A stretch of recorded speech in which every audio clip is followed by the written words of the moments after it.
कक्षा 12 भूगोल पार्ट 1 8वां अध्याय और प्रश्न नंबर 2 है। इसका हम आज विवेचना करेंगे। तो आइए प्रश्न देखते हैं। पर्वतों, मरुस्थलों तथा बाढ़ प्रभावित संभावित क्षेत्रों में स्थल परिवहन की क्या क्या समस्याएं हैं। सवाल देखते हैं। पर्वतों, मरुस्थलों तथा बाढ़ संभावित क्षेत्रों में स्थल परिवहन की क्या क्या समस्याएं हैं। प्यारे बच्चों, ध्यान से आप समझ लीजिए। सबसे पहले जो स्थल परिवहन है हमारा दो प्रकार का होता है, सड़क मार्ग और रेल मार्ग। तो स्थल परिवहन के लिए सबसे ज़्यादा अच्छी जो कंडीशन दशाएं होती हैं वो समतल भूमि होनी चाहिए। ऐसे भागों में ही सड़क और रेल परिवहन का ज़्यादा विकास होता है।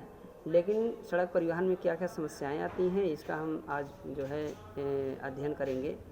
तो उत्तर देखते हैं। सड़क मार्गों के निर्माण के लिए आवश्यक है कि भूमि समतल होनी चाहिए, लेकिन पर्वतीय और मरुस्थलीय क्षेत्रों में सड़क परिवहन की उपयुक्त दशाएं नहीं मिलती। जो पर्वतीय और मरुस्थलीय भूमि है या जो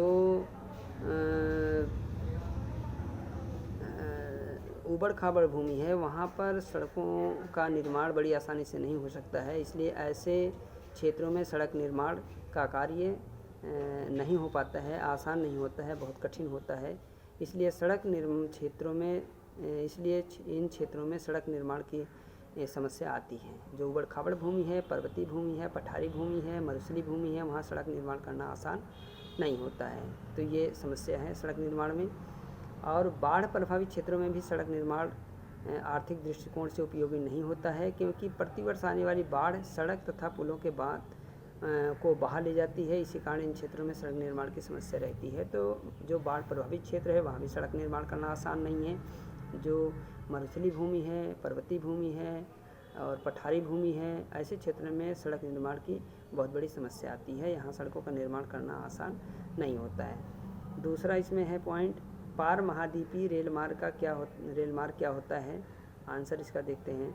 महाद्वीपों के आर पार बनाए गए तथा इसके सिरों को जोड़ने वाले मार्गों को पार महाद्वीपीय रेल मार्ग कहा जाता है। जैसे ट्रांस साइबेरियन रेल मार्ग, जो यूरोप महाद्वीप के पूर्वी छोर से एशिया महाद्वीप के पूर्वी छोर पर स्थित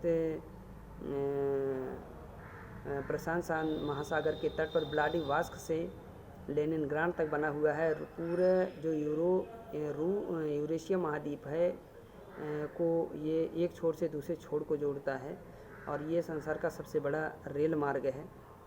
दूसरा है कनाडियन पैसिफिक, ये कनाडा में बना हुआ है, ये भी रेल मार्ग है। और एक ट्रांस ऑस्ट्रेलियन रेल मार्ग, ये पार महाद्वीपीय रेल मार्ग है। तीसरा पॉइंट इसमें है, जल परिवहन के क्या क्या लाभ हैं। जल परिवहन के ये लाभ देखते हैं। जल परिवहन के निम्नलिखित लाभ हैं। जल परिवहन में किसी प्रकार के मार्ग निर्माण की आवश्यकता नहीं होती है। देखिए, जल परिवहन जो होता है, चाहे नदी में हो, चाहे किसी झील में हो, सागर में हो, समुद्र में हो, इसमें किसी तरह का जो है जल मार्ग जो होता है उसको निर्माण करने की ज़रूरत नहीं होती है। प्राकृतिक रूप से उपहार के रूप में मानव को प्रकृति ने दिया हुआ है।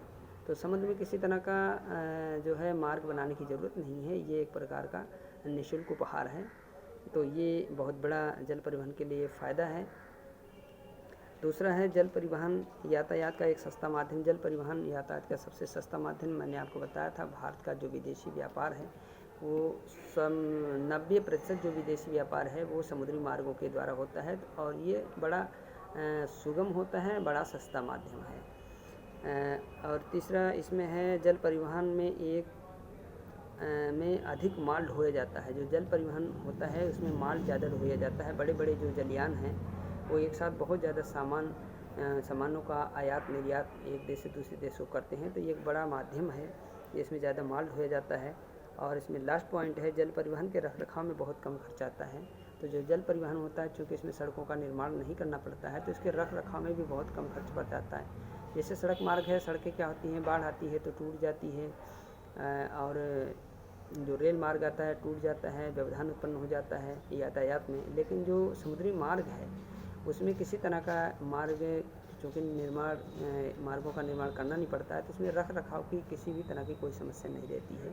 तो ये है जल परिवहन का महत्व। ये दो प्रश्न नंबर 2, इसमें जितने पॉइंट थे 2-3 मैंने आपको बता दिया है। इसे आप कॉपी में नोट करें और इसको 1-2 बार रिवीजन कर लें। ये बहुत आसान सवाल है, आसानी से आपको समझ में आ जाएगा और इसके आगे का जो नेक्स्ट वीडियो हो आपको बताया जाएगा।